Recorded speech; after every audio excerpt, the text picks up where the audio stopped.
시간이 정말 빨리 지나가는 것 같습니다. 시간이 지나가는 정도가 아니라 시간이 날아간다라고 하는 것이 성경적인 표현입니다. 시간이 살같이 날아갑니다. 활을 벗어난 화살같이 세월이 정말 빠릅니다. 어떤 분이 인생의 속도를 나이에 비례한다고 말하였습니다. 여러분 옆에 계신 분한테 한번 물어보세요. 옆에 성도님은 인생의 속도가 몇 살입니까? 인생의 속도가 몇 킬로입니까? 한번 물어보십시오. 한번 물어보시기 바랍니다. 시작. 자기 나이 이야기하면 됩니다. 네, 50이면 50km, 60이면 60km, 70이면 70km입니다. 점점 더 쏜살같이 빠르게 지나갑니다. 달력을 보니 이제 달력도 3장밖에 남지 않았습니다. 2023년도 9개월 동안 우리가 무엇을 했는지를 한번 돌아볼 필요가 있습니다. 여러분 무엇 하셨습니까? 2023년 9달 동안 무엇 하셨습니까? 앞으로 남은 시간 우리는 또 무엇을 해야 할지도 한번 살펴보아야 합니다. 많은 일, 여러 가지 일들을 할 수 있겠지만 오늘 설교 제목처럼 섬김을 여러분에게 권면해 드립니다. 여러분 잘 섬기시기를 바랍니다. 특별히 주의 몸된 교회를 섬기십시오. 직분자는 직분자답게, 장로답게, 집사답게, 권사답게 주의 몸된 하늘샘 교회를 잘 섬길 수 있기를 바랍니다. 올해도 은퇴 시기 있는데요. 은퇴하는 날은 누구에게나 다 다가오게 되어 있습니다. 일을 하고 싶어도 할 수 없을 때가 있습니다. 그러니까 직분 받았을 때에 잘 섬기십시오. 목자와 목녀로서 우리 교회의 핵심이 목장을 잘 섬길 수 있기를 바랍니다. 또한 교사로서 우리 교회의 다음 세대인 교회 학교를 잘 섬길 수 있기를 바랍니다. 그런 의미에서 남은 시간 동안 어떻게 교회를 섬길 수 있을까에 대한 말씀을 오늘 이 시간 나누기를 원합니다. 첫째, 예수님의 평화가 마음을 다스리게 하십시오. 우리 함께 15절 말씀을 읽겠습니다. 15절입니다. 그리스도의 평강이 너희 마음을 주장하게 하라. 너희는 평강을 위하여 한 몸으로 부르심을 받았나니 너희는 또한 감사하는 자가 되라. 아멘. 그리스도의 평강이라는 이 말씀은 그리스도께서 평강을 주신다입니다. 그러니까 평강의 주체가 예수님이십니다. 제자들이 근심을 하고 있었습니다. 왜냐하면 예수님이 아버지께로 가야 할 때가 가까웠다고 말씀하셨기 때문입니다. 예수님은 이 근심하고 있는 제자들에게 이렇게 말씀하셨습니다. 평안을 너희에게 끼치노니 곧 나의 평안을 너희에게 주노라. 내가 너희에게 주는 것은 세상이 주는 것과 같지 아니하니라. 너희는 마음에 근심하지도 말고 두려워하지도 말라. 예수님의 평안이 여러분 가운데 있기를 원합니다. 평안이 여러분의 마음에 근심을 물리치고 두려움을 내어 쫓을 수 있기를 바랍니다. 여러분 마음에 있는 불안한 마음이 평안이 들어갈 때에 그 불안한 마음이 사라지고 마음에 주님이 주시는 평안으로 가득 찰 수 있기를 바랍니다. 성도는 예수님의 평강이 마음을 주장하도록 해야 합니다. 이 주장한다는 말은 운동 경기 용어에서 나온 것인데 다스린다는 의미입니다. 여자들이 제일 싫어하는 이야기가 있다고 합니다. 여자들이 제일 싫어하는 이야기 3위 뭡니까? 네, 군대 이야기입니다. 정순옥 집사님 여자도 아닌데 잘 아시네요. 네, 3위 군대 이야기. 그럼 2위는 뭡니까? 아유, 정순옥 집사님 말씀하셔도 됩니다. 축구 이야기. 1위는 뭡니까? 군대에서 축구한 이야기. 제가 아주 축구 이야기를 좀 하려고 해요. 어제 아시안게임 결승이 있었어요. 축구 결승 보셨나요? 예. 우리가 역습당해서 한 골을 먹었지만 동점골을 넣고 역전을 했습니다. 22명의 선수가 운동장을 전반 45분, 후반 45분, 90분 치열하게 경기합니다. 어제 정말 우리 한국 선수들 잘하더라고요. 예, 원래 그 앞에도 잘했는데 어제는 참 잘하더라고요. 이 22명이 열심히 운동장을 지배하는 것처럼 보이죠. 근데 여러분 실제로 이 운동장을 지배하는 사람은 선수가 아닙니다. 어제 그 황선홍 감독을 제가 보니까 감독 참 잘하더라고요. 우리가 동점골을 넣고 해도 침착하라고 좋아할 뻔도 한데 침착하라고 합니다. 왜 그렇습니까? 감정이 이끌려가면 전체를 못 보거든요. 감독은 경기의 전체적인 흐름을 읽습니다.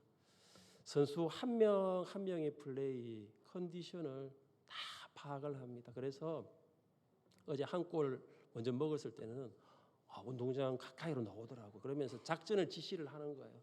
계속 작전을 지시합니다. 선수는 큰 그림을 볼 수가 없잖아요, 그죠? 그러나 감독은 전체 그림을 지금 보고 있습니다. 선수들이 경기에 승리하기 위해서는 감독의 다스림을 받아야 한다는 것입니다. 바울은 오늘 그리스도의 평강이 너희 마음을 주장하게 하라고 명령했습니다. 평강으로 너희 마음을 다스리게 하라는 것이죠.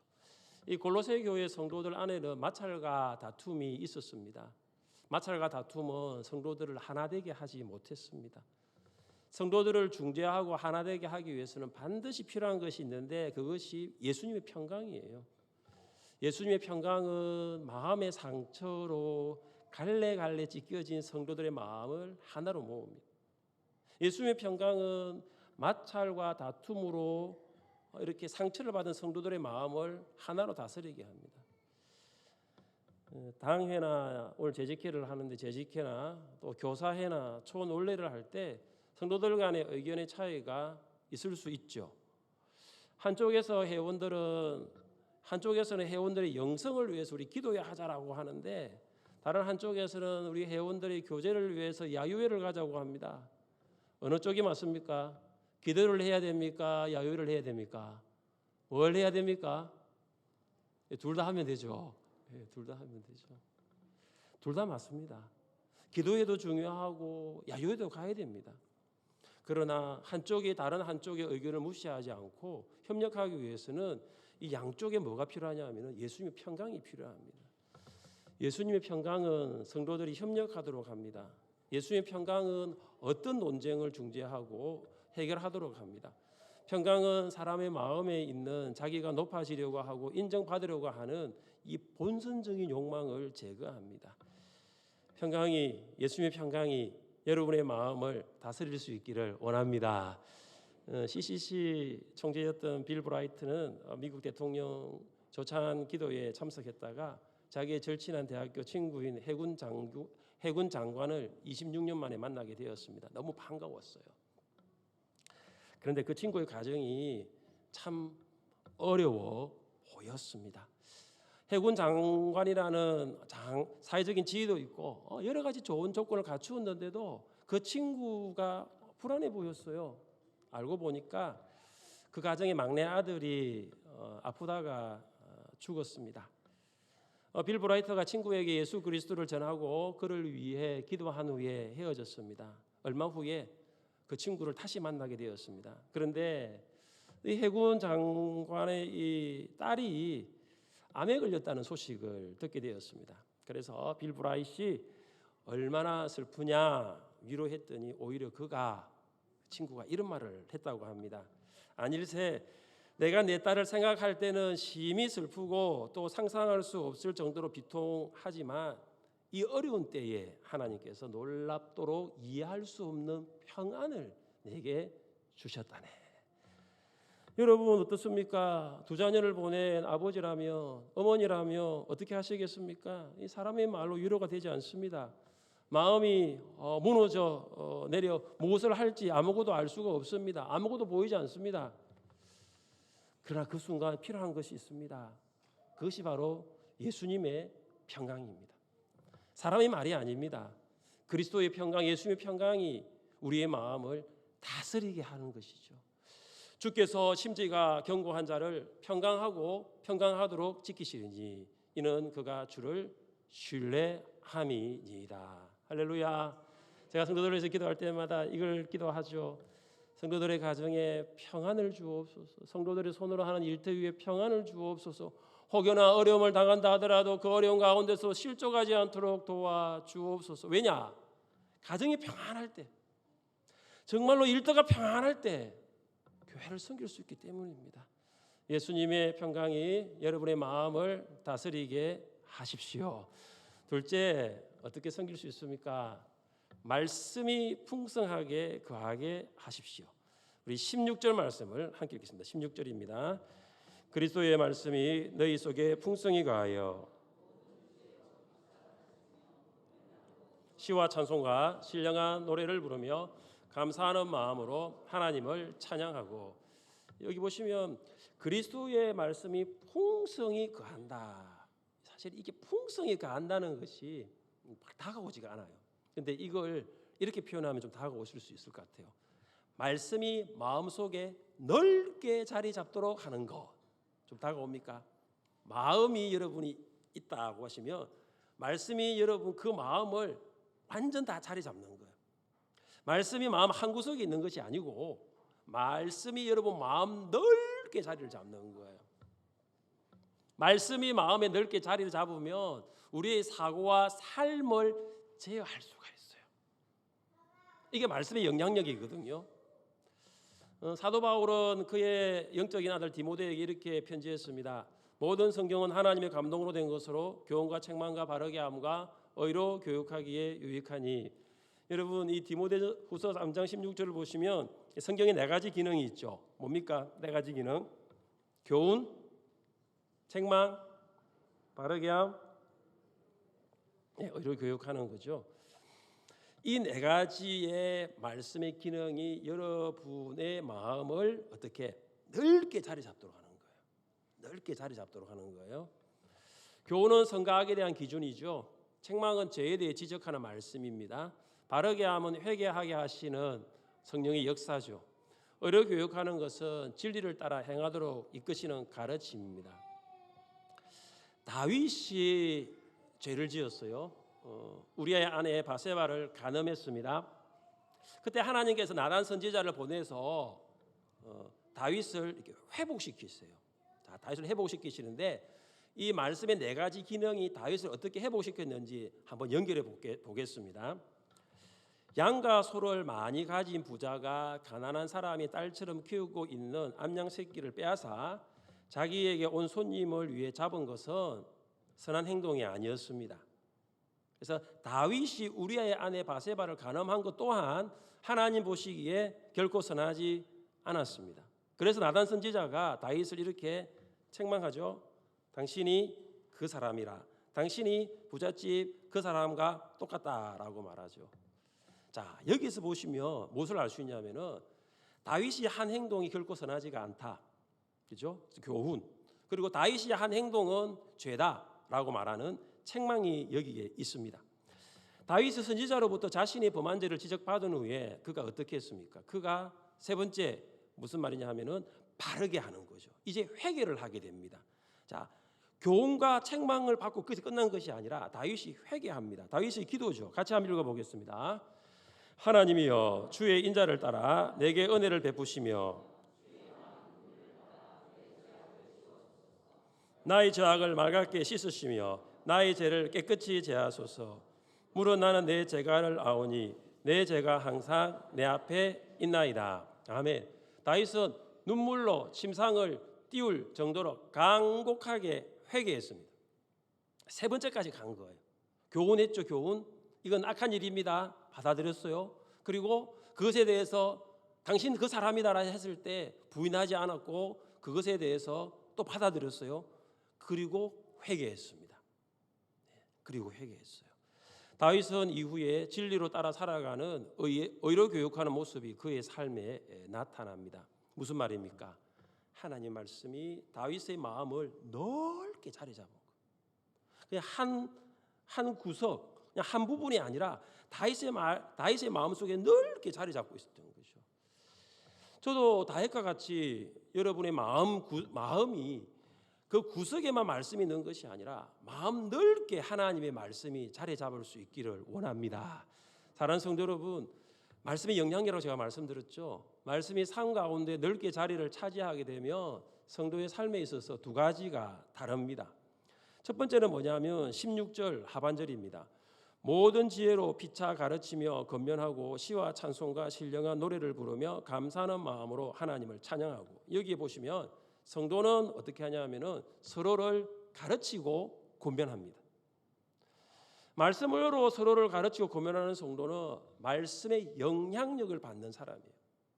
말씀의 영향력 아래 있지 않냐면 결코 말씀으로 지도할 수가 없습니다. 요즘 여러분 어떤 대화를 많이 나누십니까? 자, 옆에 계신 분과 한번 이야기해 봅시다. 권사님, 집사님, 장로님, 성도님, 요즘 어떤 대화 많이 나누세요? 어떤 말씀 많이 나누세요? 자, 물어봅니다. 시작.